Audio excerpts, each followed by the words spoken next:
Hi guys. सो मैं Xiaomi 15 का review करने वाला हूँ। ये रहा फ़ोन। और मैं Xiaomi 15 का रिव्यू करूँ इससे पहले मैं बता देता हूँ कि ये फ़ोन मैंने क्यों लिया और मेरा क्या पर्पज़ है इस फ़ोन को लेने का, एंड देन हम डिटेल में जाएंगे इसके डिफरेंट एस्पेक्ट्स के बारे में। सो गाइस, मैं गैलेक्सी S23 अल्ट्रा यूज़ कर रहा था, एंड मेरे को यूज़ करते करते अराउंड 1.8 ईयर्स हो चुके थे। और वो फ़ोन बहुत ही बढ़िया फ़ोन है, जैसे सबको पता है it's still a flagship phone, but उसका जो वेट था वो थोड़ा ज़्यादा हैवी था and the size was a little big, जिसके कारण से उसको हैंडल करना थोड़ा-सा मेरे लिए प्रॉब्लमैटिक हो रहा था डे टू डे लाइफ़ में। तो इसी के लिए मैंने सोचा कि एक ऐसा कॉम्पैक्ट फ़ोन मैं ढूँढता हूँ जो लाइट वेट भी हो, जो इतना एक्सपेंसिव भी ना हो, एंड आपको परफ़ॉर्मेंस पे सब कुछ दे दे। दूसरा जो मेरा रीज़न था वो था कैमरा को थोड़ा एक्सपेरिमेंट करना, बिकॉज़ मुझे फ़ोटोज़ खींचना बहुत पसंद है और मैं एक स्टाइल से काफ़ी ज़्यादा ही सैटिस्फाइड और सैचुरेटेड हो चुका था जो गैलेक्सी S23 अल्ट्रा का है। तो मैं ढूँढ रहा था ऐसा एक फ़ोन जो मुझे ये सब पैरामीटर्स में एक सैटिस्फैक्शन दे दे। ओके, तो अब मैं बताता हूँ कि मैंने रिसर्च क्या की और मैं कैसे इसी फ़ोन पे आके स्टक हुआ एंड मैंने ये वाला फ़ोन बाय किया जो कि Xiaomi 15 है। मैंने इसके कंपैरिजन में मतलब Xiaomi 15, Vivo X200, Samsung Galaxy S25, iPhone 16, iPhone 15, iPhone 15 Pro, ये सारे कॉम्पैक्ट फ़ोन्स जो थे मैंने रिसर्च किए, एंड उनका सॉफ्टवेयर से लेके डिज़ाइन से लेके कैमरा, ड्यूरेबिलिटी, डिस्प्ले, साउंड, सारी चीज़ें मैंने कंपेयर की। एंड एट द एंड मुझे ये वाला जो है सबसे बेस्ट वैल्यू फॉर मनी लगा। मेरे ब्रदर के पास में ओप्पो फाइंड एक्स 8 है, उसको भी मैंने कंपेयर किया एंड वो इनफैक्ट इससे बेटर डील था, पर क्योंकि वो ऑलरेडी मेरे भाई के पास था तो मुझे और कुछ ट्राई करना था। तो ये फ़ोन पे मैं इस तरीके से आया। मैं इसके जो डिफरेंट पैरामीटर्स है उस पे मैं बात करूँगा, एंड बिफोर उस पे मैं बात करूँ, सबसे इम्पोर्टेंट चीज़ जो मुझे इस फ़ोन के बारे में आपको बतानी है वो ये है इसका compact design and light weight. बहुत ही स्टर्डी फ़ोन है, आपको बिल्कुल नहीं लगेगा कि ये एक नॉन फ्लैगशिप फ़ोन है, बिल्कुल एकदम प्रीमियम फ़ील देता है आपको। एल्यूमीनियम फ्रेम है, IP68 रेटिंग है, गुड इनफ, अभी भी अबव स्टैंडर्ड है, एंड प्रॉपर फ्लैगशिप डिज़ाइन है, प्रॉपर फ्लैगशिप एक्सपीरियंस है when you hold this phone in your hand. Display superb display है, adaptive LTPO, 120 hertz maximum refresh rate, मतलब सारी चीज़ें कवर्ड है उसमें। आपको बिल्कुल भी ये सोचने की ज़रूरत नहीं है कि डिस्प्ले कैसा होगा क्या नहीं होगा। It's very good, colour accurate display है, बहुत प्लीजिंग टू दी आई है। कभी भी ऐसा नहीं लगता है कि आंखों में कलर की वाइब्रेंसी इतनी ज़्यादा है कि आपको आंखों में या सर में दर्द हो रहा है। So on that aspect I think properly covered है। जल्दी से हम इसके स्पीकर की बात कर लेते हैं, तो स्पीकर इसका काफ़ी लाउड है, इतना डीप नहीं है जितना S23 अल्ट्रा का था या आईफोन्स में आपको मिलेगा, पर लाउडनेस के मामले में आई थिंक ये बहुत बढ़िया है। ओके, तो अब हम सबसे मेन चीज़ पे आ जाते हैं। एक्चुअली दो मेन चीज़ें हैं, एक है इसका सॉफ्टवेयर एक्सपीरियंस एंड एक है इसका कैमरा एक्सपीरियंस, जो मुझे लगता है कि दो मेन चीज़ें होती है जब भी आप एक फ़ोन के साथ में इंटरैक्ट करते हो इन जनरल। ओके, तो सबसे पहले अगर मैं आपको इसका लॉक स्क्रीन दिखाऊं, तो इसमें लॉक स्क्रीन में एक 3D टाइप का वॉलपेपर एनिमेशन मिल जाता है आपको, ऑलवेज ऑन डिस्प्ले है, एंड ऑलवेज ऑन डिस्प्ले में भी वॉलपेपर रहता है और ज़्यादा बैटरी नहीं यूज़ करता है ये। अगर आप अभी देखोगे तो ये, हाँ, 3D डिस्प्ले है एंड इसमें अल्ट्रासोनिक फिंगरप्रिंट सेंसर आता है, एंड मैं आपको दिखाता हूँ कितना फास्ट है ये। मैं जिसको टैप करूंगा एंड ये ओपन हो जाता है, टैप करूंगा एंड ओपन हो जाता है। ओके, नाउ अगर मैं इसके सॉफ्टवेयर की बात करूं, तो इसका जो सॉफ्टवेयर है वो मुझे कॉम्बिनेशन लगता है iOS का, एंड्रॉयड का एंड सैमसंग के वन UI का। तो जो लुक और इंटरफेस है, अगर आप देखोगे, स्वाइप डाउन फ्रॉम लेफ्ट अगर मैं करूंगा तो नोटिफिकेशंस आएंगे, स्वाइप डाउन फ्रॉम राइट करूंगा तो प्रॉपर iOS में जिस तरीके से नोटिफिकेशन पैनल आते हैं और जो कंट्रोल पैनल्स हैं वो सिमिलर हैं काफ़ी। तो ये जो चीज़ है मुझे आईफोन की लगती है। इनफैक्ट अगर आप आइकॉन्स देखेंगे, उनका जो शेप है वो भी iOS के जैसे है। ऑब्वियसली नए वाले iOS में थोड़े और राउंडेड कॉर्नर्स हो चुके हैं, but previous generation of iOS में इस तरीके से जो है आइकन्स आते थे। दूसरी चीज़, ऑब्वियसली ये एंड्रॉयड 15 पे रन करता है, हाइपर ओएस 2 इसके सॉफ्टवेयर का नाम है।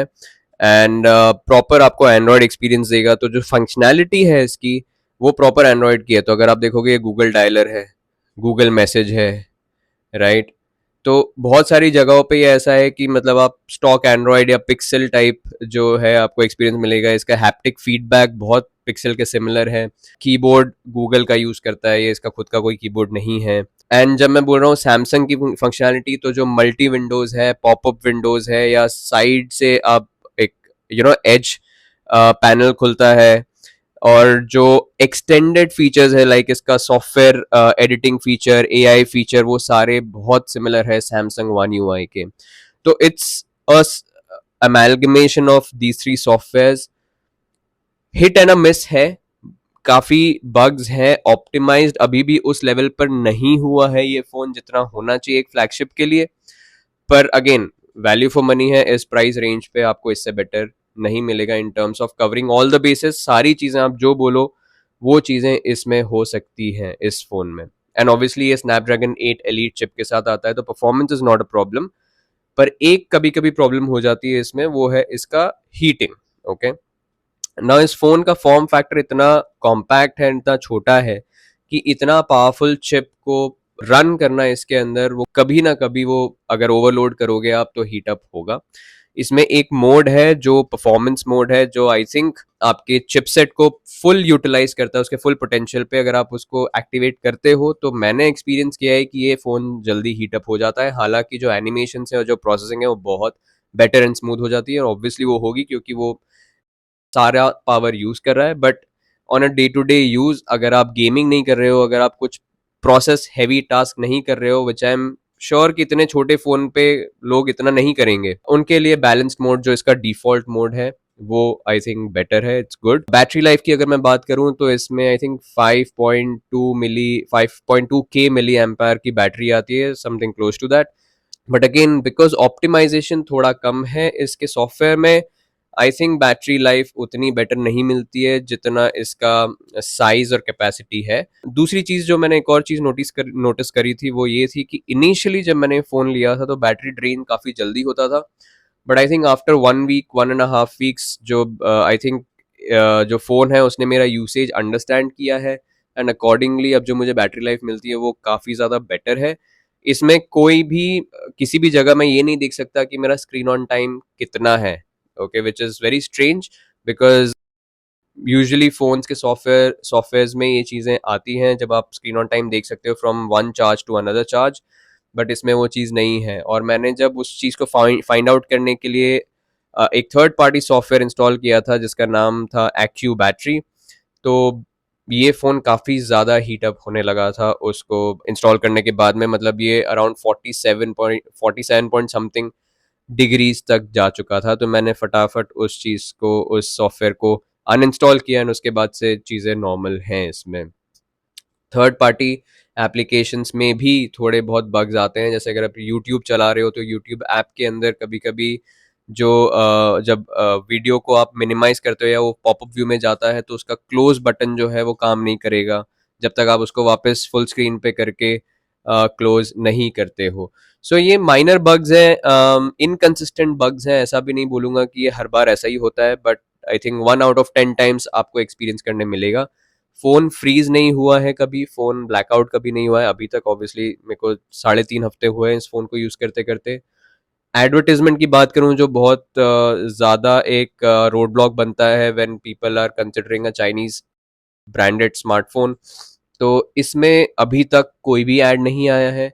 मैंने जब सैमसंग S23 अल्ट्रा से डेटा ट्रांसफर किया इसमें, तो मेरे सारे एप्लीकेशन इसमें आए हैं। तो इसमें जो इनबिल्ट एप्लीकेशन से जो MI की तरफ से आते हैं, जो उसका MI स्टोर है या MI का प्ले स्टोर है, और जो अलग टूल्स आते हैं वो सब इसमें इनबिल्ट हैं। बट उसके अलावा कोई भी ऐसा ब्लोटवेयर या थर्ड पार्टी सॉफ्टवेयर इसमें देखने को मुझे नहीं मिला था, तो इसलिए मुझे कुछ अनइंस्टॉल करने की भी जरूरत नहीं पड़ी।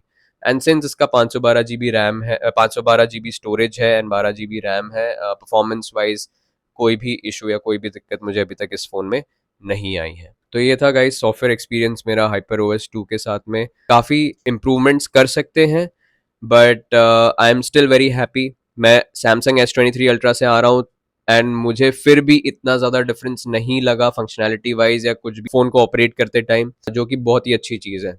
काफ़ी सीमलेसली वो ट्रांजिशन हो चुका है इस फ़ोन पे मेरा।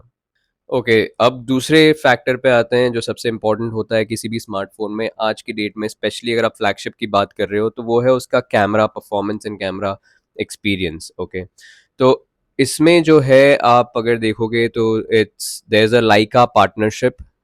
लाइका को इंजीनियर किया है इसके आउटपुट्स को जो आते हैं। अगर आपको लाइका कैमरास के बारे में ज़्यादा नहीं पता है तो आप थोड़ा उसके बारे में रिसर्च करो। एंड देयर इज़, जो मैंने रिसर्च करी उसमें मुझे ये पता पड़ा है कि there is a certain look जो लाइका का होता है which is more vignetting around the edges.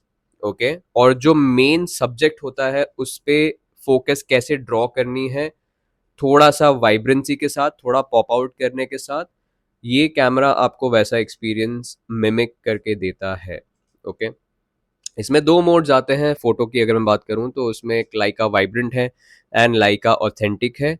ये दोनों ही स्टाइलाइज्ड मोड्स हैं। इन दोनों में भी आपको ऐसा नहीं मिलेगा कि अरे मुझे मुझे सीन है और मुझे एकदम नेचुरल परफेक्ट कैप्चर करना है नेचुरली, तो वो आपको इस फ़ोन में इतना नहीं मिलेगा। अगर आपको चाहिए तो आपको इस फिर प्रो मोड में जाना पड़ेगा। इन प्रो मोड में आपको सेटिंग्स ट्वीक करके वो रिजल्ट्स आपको लाने पड़ेंगे। इसके जो रिजल्ट्स आते हैं वो ऑलरेडी थोड़े स्टाइलाइज्ड होते हैं। जैसे अगर मैं लाइका ऑथेंटिक की बात करूं तो जो कलर्स हैं वो थोड़े डल होंगे, बट जो मेन सब्जेक्ट या मेन फोकस्ड सब्जेक्ट होगा उसके कलर्स थोड़े पॉपिंग होंगे। बहुत बार मैंने ऐसा रियलाइज किया है कि अगर कोई वाइट बैकग्राउंड के सामने या कोई थोड़ा वाइट के ही शेड का बैकग्राउंड है, जैसे बेज हो गया या ग्रे हो गया, एंड उसके सामने एक सब्जेक्ट है जिसने कुछ कलरफुल पहना है, लेट्स से रेड या ब्लू या ग्रीन, तो जब आप लाइका ऑथेंटिक में आप उस फोटो को कैप्चर करोगे तो आपको ऐसा आउटपुट मिलेगा जिसमें जो बैकग्राउंड है वो सॉर्ट ऑफ थोड़ा कलरलेस हो जाएगा, बट वहीं पर जो आपका सब्जेक्ट है वो थोड़ा और पॉप आउट हो जाएगा। तो बेसिकली जो आपका माइक्रो कॉन्ट्रास्ट है वो बढ़ जाता है लाइका ऑथेंटिक में। वहीं मैं अगर लाइका वाइब्रेंट की बात करूं तो उसमें आपको जो इमेज है वो थोड़ी और ज्यादा बैलेंस्ड मिलती है। जहां पर अगर मैं shadows, highlights and colour reproduction की बात करूं तो काफी बैलेंस्ड इमेज मिलती है, बट थोड़ी सैचुरेटेड एंड वाइब्रेंट तो वो भी रहती है।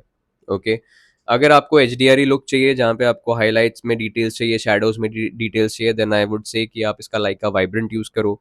अगर आपको चाहिए कि मैं थोड़ा आर्टिस्टिक फोटो लेना चाहता हूँ, स्ट्रीट फोटोग्राफी करना चाहता हूँ, एक कैरेक्टर दिखाना चाहता हूँ फोटो के अंदर, देन आप इसका लाइका ऑथेंटिक मोड यूज करो। एंड डेफिनेटली इसके अंदर लाइका के फिल्टर्स है, ब्लैक एंड व्हाइट मेरा फेवरेट है, जो black and white high contrast है, it takes real good pictures.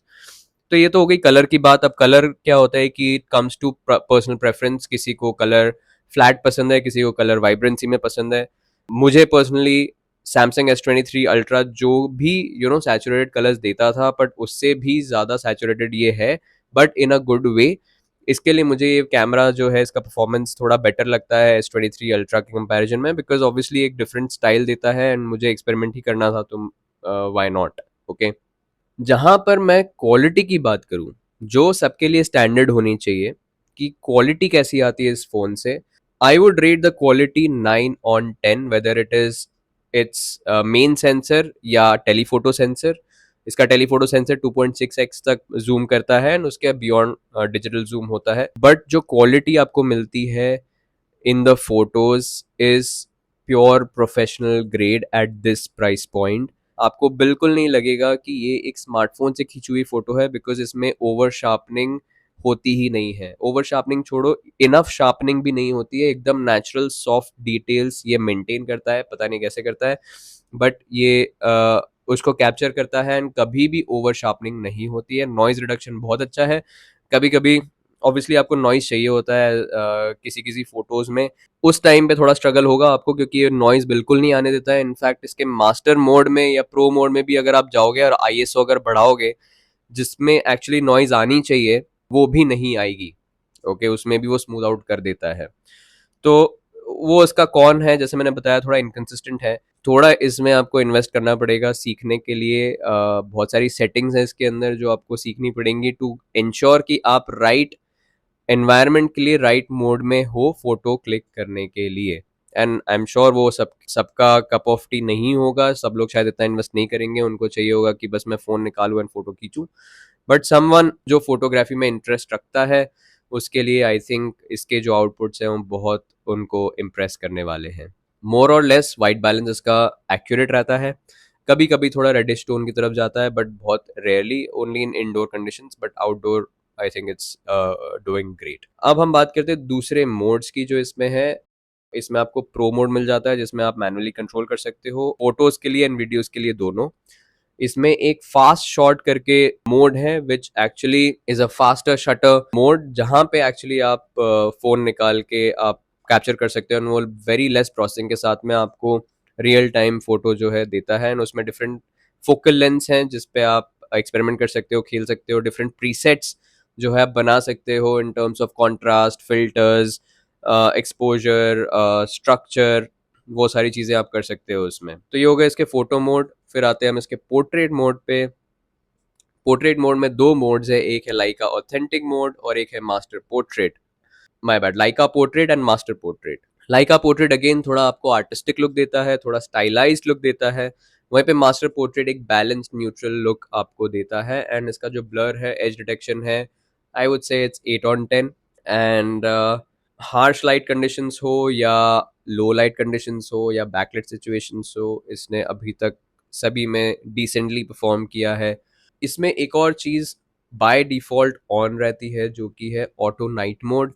अगर आप ऑटो नाइट मोड को ऑन रखते हो तो कभी कभी जो है इमेजेस ब्लरी आ सकते हैं, बिकॉज यू नेवर नो कि वो ऑटो नाइट मोड कब ऑन हुआ है एंड कब उसने ज़्यादा टाइम लगाया है पिक्चर को क्लिक करने में। एंड सब्जेक्ट अगर थोड़ा सा भी मूवमेंट करता है देन वो ब्लरी आता है। तो आई वुड रेकमेंड कि आप उसको ऑफ रखो, बिकॉज उसमें एक डेडिकेटेड नाइट मोड है जिसको आप यूज़ करो जब आपको लगता है कि कंडीशंस में रियली लाइट कम है, तो आप उस मोड को सेपरेटली यूज़ करो। इसका जो डिफ़ॉल्ट है उसको आप टर्न ऑफ कर दो। सो गाइज, आपने बहुत सारे रिव्यूज़ में देखा होगा जिसमें Xiaomi 15 का रिव्यू कर रहे हैं, वो बता रहे हैं कि जो ह्यूमन सब्जेक्ट्स है उसका जो स्किन टोन है वो पेल कर देता है, वाइटिश कर देता है एंड उसको अच्छे से प्रिजर्व नहीं कर पाता है। तो उसके लिए दो सेटिंग्स हैं इसके अंदर, अगेन वो आपको ट्विक करनी पड़ेंगी। तो पहला जो है वो है, इसमें एक HDR टॉगल है, उसको मैं बोलूँगा कि ऑफ ही रखो, बिकॉज इसका जब HDR ऑन आप करते हो एंड अगर HDR डिटेक्ट हो गया तो वो आपके स्किन को, बिकॉज कभी कभी अगर बैकलाइट सिचुएशन है एंड आपका जो सब्जेक्ट है या ह्यूमन सब्जेक्ट है वो डार्कर एरियाज में है, तो उसको ब्राइट करने के चक्कर में, शेडोज को लिफ्ट करने के चक्कर में वो जो है जो स्किन टोन है उसको भी थोड़ा वाइटिश कर देगा। ऑब्वियसली वो एक बग है, वो ऑप्टिमाइजेशन की कमी है जो Xiaomi काम कर सकता है उस चीज़ पे। दूसरी चीज़ है, इसका एक मीटरिंग मोड है। अगर आप सेटिंग्स में जाओगे कैमरा के तो उस मीटरिंग मोड में यूजुअली ये बाय डिफॉल्ट फेस मीटरिंग पे सेट है, जिसमें कि आपका फेस को स्टडी करके ये पूरे एनवायरनमेंट का जो है एक्सपोजर डिटरमिन करेगा। एंड उसमें यूजुअली आपको higher exposed over bright photos आएंगी, जिसमें अगेन ये प्रॉब्लम हो सकती है कि आपको जो सब्जेक्ट है उसका जो स्किन टोन है इट बिकम्स लिटिल पेल और वाइट। ओके, तो इन दोनों चीज़ों को आप ऑफ करो। जो मीटरिंग है keep it at average, and जो आपका HDR है कीप इट ऑफ। एंड उसके बाद जब आप फोटोज लोगे then you will get really balanced natural looking photos of the human subject with good background blur. जो डिटेल है on the human subject, it's really great. Okay, इसमें super tele macro आता है इसमें, where in you don't have to go as close, आपको subject के इतना पास नहीं जाना पड़ता है to capture the macro details of that subject. And ये काफ़ी एक अच्छा फीचर है, डिटेल्स काफ़ी ज़्यादा होती है उसमें भी। इसका अगर मैं वाइड एंगल लेंस की बात करूं, पर्सनली मैं वाइड एंगल लेंस इतना यूज़ करता नहीं हूं। इसका जो मेन सेंसर है वो 23 mm है, वो इनफ वाइड है मेरे लिए to not use the ultra wide. But reviews में मैंने जो सुना है और देखा है कि इसका जो अल्ट्रा वाइड सेंसर है वो इतना केपेबल नहीं है, क्योंकि एक पुराना सेंसर यूज़ करता है एंड जो प्रोसेसिंग है वो भी काफ़ी सॉफ्ट हो जाती है। मैंने मेरे एक्सपीरियंस में यूज़ नहीं किया है। अगर आप यूज़ करते हैं ultra wide, I won't say then this phone is for you, because इसका अल्ट्रा वाइड सबसे वीकेस्ट लिंक है इसके कैमरा में। पर अगर आप टेलीफोटो से शूट करते हो या अगर आप मेन सेंसर के से शूट कर सकते हो then definitely this phone is worth it. एक चीज़ मैंने मिस कर दी, वो इसका selfie camera. Selfie camera 32 megapixel का है, नॉन ऑटो फोकस वाला है। It's decent, it's not Leica tuned, Leica partnership में नहीं है वो, आपको लाइका फिल्टर्स भी नहीं मिलेंगे आपको फ्रंट कैमरा में। तो एक ओकेश कैमरा है, आप अपना काम चला सकते हो। बाद में आप एडिट करना अगर आपको आउटपुट अच्छे नहीं लगे तो, बट वंस आप उसका बैक कैमरा यूज करना शुरू करोगे तो हो सकता है कि आप अपनी सेल्फीज भी इसके बैक कैमरा से ही लो। ओके, अब हम बात करते हैं वीडियो की। सो वीडियो में इसमें दो मोड्स हैं, एक नॉर्मल मोड है और एक है मास्टर सिनेमा मोड। जो मास्टर सिनेमा मोड है वो सिर्फ इसके मेन सेंसर पे अप्लाई हो सकता है, एंड जो नॉर्मल मोड है वो आप इसके वाइड एंगल से लेके टेलीफोटो तक आप यूज कर सकते हैं। 4K 30, 4K 60 ये हर मोड में कर सकता है, बट आई थिंक 8K सिर्फ मेन सेंसर पे करता है। I just recheck and confirm, मैं 8K में नहीं शूट करता हूँ, आई डोंट थिंक कौन कर रहा है अभी, but it's just a feature, जब उसको यूटिलाइज करेंगे तो शायद उसका रिव्यू बनाना बेटर होगा। बट अभी के लिए it does the basic job well. But again, अगर आपका मेन फोकस वीडियोस है तो मैं नहीं बोलूंगा कि आप इस फोन को कंसिडर करो, बिकॉज ऑब्वियसली अगर आप वीडियो ही आपको लेना है तो आप iPhone 16 लो या iPhone 15 लो, वो उसके जो वीडियोस है they are much better in quality as well and processing as well. Okay, but अगर आप फोटो की बात करते हो, आपको सिर्फ फोटोग्राफी में इंटरेस्ट है एंड आप कुछ नया एक्सपेरिमेंट करना चाहते हो with good quality, with good colour reproduction, with good stylised artistic photos, then I would suggest कि ये जो फ़ोन है इसके कैमराज आपको बहुत ज़्यादा इम्प्रेस करेंगे। Okay, so final conclusion and my final thoughts on this phone. एक जनरल रिव्यू था मेरा इस फ़ोन का, एन एक्सपीरियंस जो 3.5-4 हफ्तों में मैंने किया इस फ़ोन के साथ में, and coming from S23 ultra.